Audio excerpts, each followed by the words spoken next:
Okay. And that way, if someone just wants to listen to the program, they can. Yeah. Let's see, where is Sprecher? If I can find it, we'll be in good shape. There we go. And go.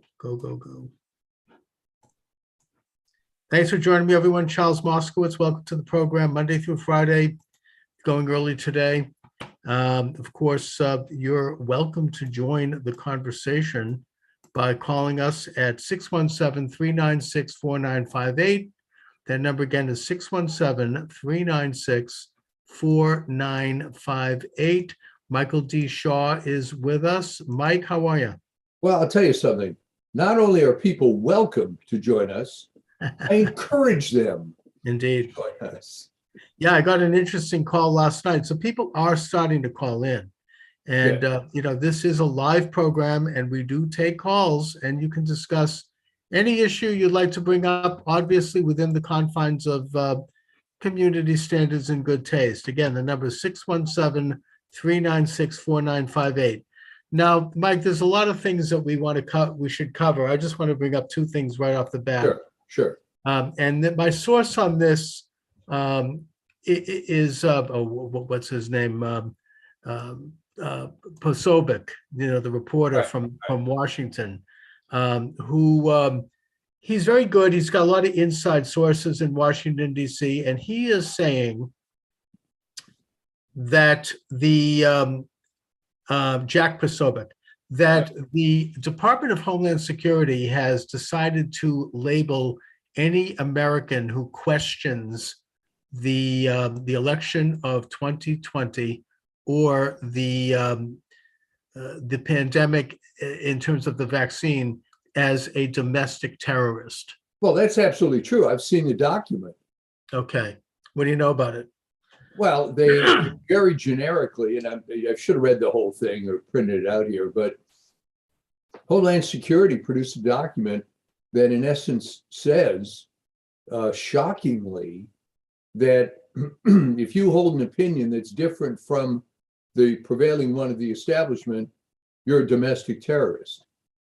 Well, which sounds like it's being made up, but I mean, it's incredible. I mean, do we have I want to see the document. I'm not doubting it.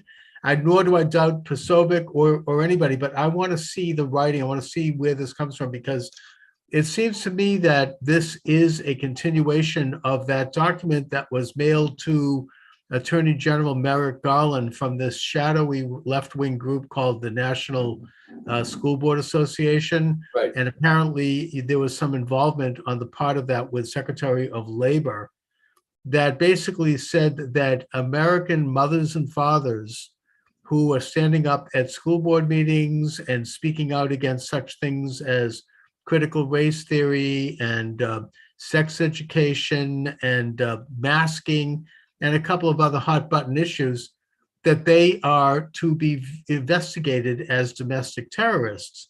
Now, Garland denied this in congressional testimony when it was brought up by Senator Ted Cruz. Well, he's a total liar. I mean, there's no doubt about that. It's in writing. No, it's clearly that this is in writing, and it was sort of denounced by his office. And he's like, of course, we're not doing that. No American is going to be, we have free speech in this country, and no American is going to be in any way harassed or attacked for exercising that right.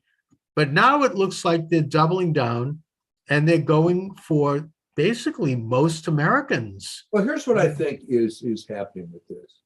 Okay. I very seriously doubt that the Gestapo is going to show up at your door, pull you away, and bring you to a concentration camp. I think instead the idea is that, let's face it, they've shown that people can be scared pretty easily. I mean, and rightfully. You walk around now, and there's people wearing masks outside when there's no one 500 feet from them. Okay, so if I can plant the seed that you may be treading in a dangerous zone here, there are people that are going to be scared by that. Right. Mm-hmm. And I think, it gets to like, why there are consistent polls that are conducted, for example, on whether or not the election was stolen and that sort of thing. And the polls consistently show that a pretty significant majority of 60% of Republicans believe that it was. Yes. I think that number might be even larger if people weren't scared, Well,